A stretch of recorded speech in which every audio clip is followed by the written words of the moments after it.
لا الہ الا اللہ پڑھا، یعنی اللہ کے سوا کوئی عبادت کے لائق نہیں، اور پھر فرمایا اہل عرب کے لیے اس شر سے خرابی ہے جو قریب آ گئی ہے۔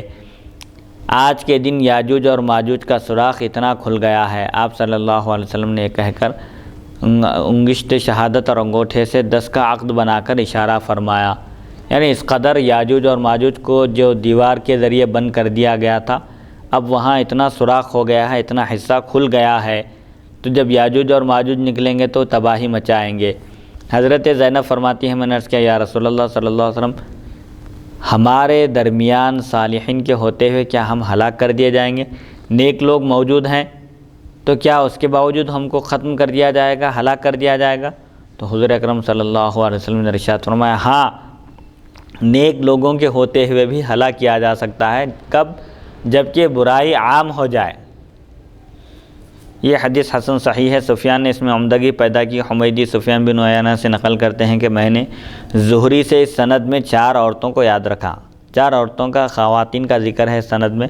زینب بنت ابی سلمہ حبیبہ سے راویہ ہیں، اور یہ دونوں حضور اکرم صلی اللہ علیہ وسلم کی پروردہ ہیں، یعنی آپ صلی اللہ علیہ وسلم کی پرورش میں رہی ہیں۔ ام حبیبہ زینب بنت جحش سے روایت کرتی ہیں، یہ دونوں حضور اکرم صلی اللہ علیہ وسلم کی ازواج مطہرات میں سے ہیں۔ معمر نے اس حدیث کو زہری سے روایت کیا، لیکن اس میں حبیبہ کا ذکر نہیں ہے۔ حدیث نمبر 2274، باب ما جاء فی صفۃ المارقۃ۔ حدثنا ابو قریب حدثنا ابو بکر بن عیاش عن عاصم عن زر عن عبد اللہ قال قال رسول اللہ صلی اللہ علیہ وسلم یخرج فی آخر الزمان قوم احداث الاسنان صفہاء الاحلام یقرؤون القرآن لا یجاوز تراقیہم یقولون من قول خیر البریۃ یمرقون من الدین کما یمرق السهم من الرمیۃ۔ وفی الباب عن علی وابی سعید وابی ذر ھذا حدیث حسن صحیح وقد روی فی غیر ھذا الحدیث عن النبی صلی اللہ علیہ وسلم وصف هؤلاء القوم الذین یقرؤون القرآن لا یجاوز تراقیہم یمرقون من الدین کما یمرق السهم من الرمیۃ انما هم الخوارج الحروریہ وغیرهم من الخوارج۔ خارجی گروہ کی نشانی۔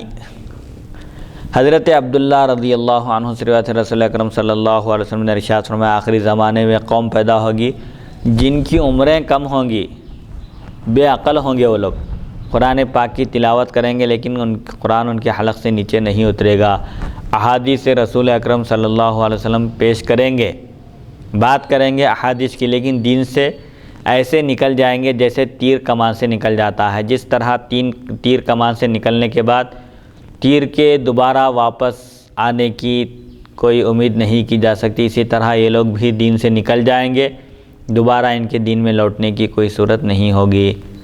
اس باب میں حضرت علی، ابو سعید اور ابو ذر رضی اللہ عنہم سے بھی روایت مذکور ہیں۔ حدیث حسن صحیح ہے۔ اس حدیث کے علاوہ بھی حضور اکرم صلی اللہ علیہ وسلم سے ان لوگوں یعنی خارجیوں کے اوصاف منقول ہیں کہ یہ لوگ قرآن پڑھیں گے لیکن قرآن ان کے حلق سے نیچے نہیں اترے گا، اور یہ دین سے ایسے نکل جائیں گے جیسے تیر کمان سے نکل جاتا ہے۔ ان لوگوں سے حروری اور دیگر خوارج مراد ہیں۔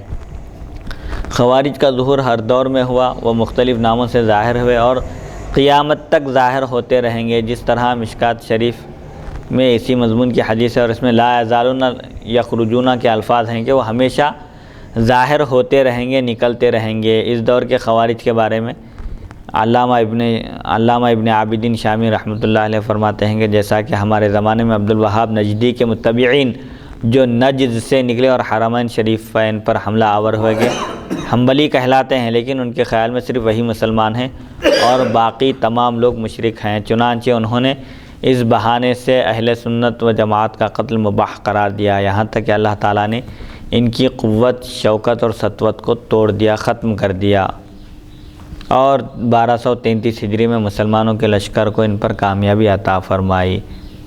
خوارج کی ایک نشانی مشکات شریف میں یہ بھی بیان کی گئی ہے کہ وہ سر منڈائیں گے، بال بالکل نہیں رکھیں گے، سر منڈائیں گے۔ تو خارجی فرقہ بھی گمراہ فرقہ ہے، اور ان کے بارے میں مشہور مورخ علامہ زینی دہلان رحمۃ اللہ علیہ فرماتے ہیں کہ یہ علامت سر منڈانے کی صراحت کے ساتھ نجدی گروہ میں پائی جاتی ہے۔ محمد بن عبدالوہاب نجدی کے متبعین، پیروی کرنے والوں میں یہ علامت پائی جاتی ہے، اور اس سے پہلے کے خارجیوں میں یہ علامت نہیں تھی۔ علامہ زینی دہلان جو مکی ہیں، ان کا یہ تبصرہ ہے، ایک مشہور مورخ ہیں۔ تو بہرحال حضور اکرم صلی اللہ علیہ وسلم نے خارجی فرقے کی بھی نشانی بتا دی ہے آپ نے کہ وہ نو عمر ہوں گے، کم عمر والے ہوں گے، لیکن عقل ان کو نہیں ہوگی، احادیث شریفہ پیش کریں گے، قرآن کی تلاوت کریں گے، ان کی عبادت کے مقابلے میں تم اپنی عبادت کو ہیچ سمجھو گے، معمولی اور حقیر سمجھو گے، قرآن کی تلاوت کریں گے لیکن قرآن ان کے حلق کے نیچے نہیں اترے گا، قرآن کا ان پر اثر نہیں ہوگا، اور وہ دین سے ایسے نکل جائیں گے جیسے تیر کمان سے نکل جاتا ہے۔ اور ان کی ایک نشانی یہ بھی بتائی گئی ہے کہ وہ سر منڈائیں گے، سر منڈانا ان کا شیوا ہوگا، ان کا شعار اور ان کی علامت ہوگی۔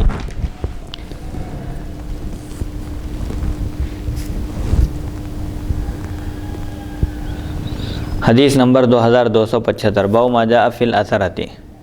حدثنا محمود بن غیلان حدثنا ابو داود حدثنا شعبۃ عن قتادہ حدثنا انس بن مالک عن سعید بن حضیر ان رجلا من الانصار قال یا رسول اللہ استعملت فلانا ولم تستعملنی فقال رسول اللہ صلی اللہ علیہ وسلم انکم سترون بعدی اثرۃ فاصبروا حتى تلقونی علی الحوض ھذا حدیث حسن صحیح۔ یہ بیان اس حکم کا جو ترجیح دینے کے بارے میں آیا ہے۔ ایک انصاری نے بارگاہ رسالت میں آپ صلی اللہ علیہ وسلم نے عرض کیا یا رسول اللہ صلی اللہ علیہ وسلم آپ نے فلاں شخص کو حاکم بنایا اور مجھے نہیں بنایا، ایک جگہ کی حکومت عطا کیے، فلاں شخص کو گورنر بنائے یا ایک پوسٹ دیے، مجھے نہیں دیے۔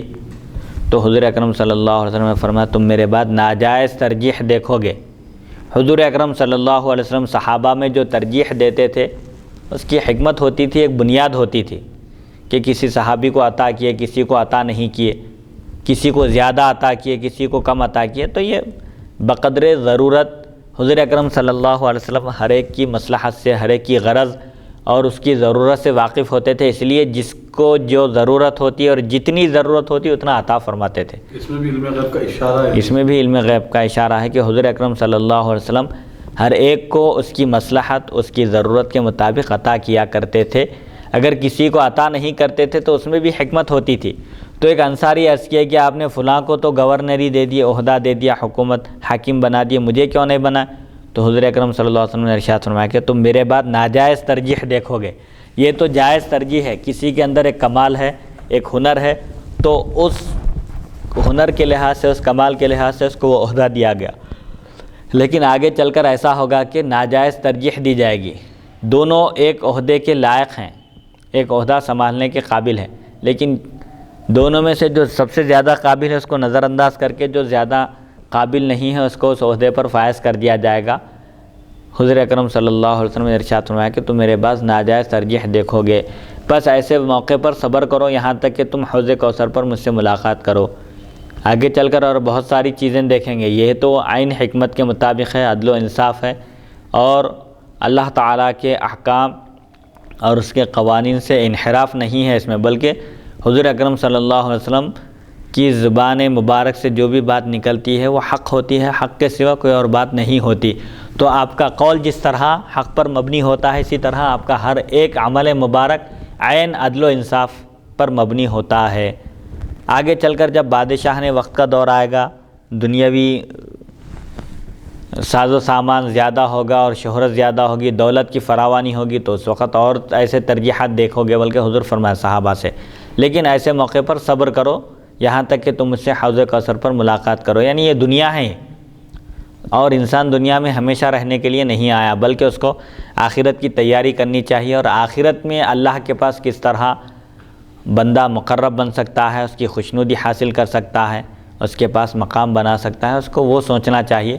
یہ تو دنیا کے عہدے ہیں، آج گورنر ہے، کل گورنری ختم ہو سکتی ہے، لیکن اللہ کا تقرب حاصل ہو گیا بندے کو تو قیامت کے دن جنت میں ایسی ایسی نعمتیں اس کو عطا ہوگی جو کبھی بھی ختم نہیں ہوگی۔ حدیث نمبر 2276 حدثنا محمد بن بشار حدثنا یحییٰ بن سعید عن الاعمش عن زید بن وہب عن عبد اللہ عن النبی صلی اللہ علیہ وسلم قال انکم سترون بعدی اثرۃ وامورا تنکرونها قالوا فما تأمرون قال ادوا الیہم حقهم واسألوا اللہ الذی لکم ھذا حدیث حسن صحیح۔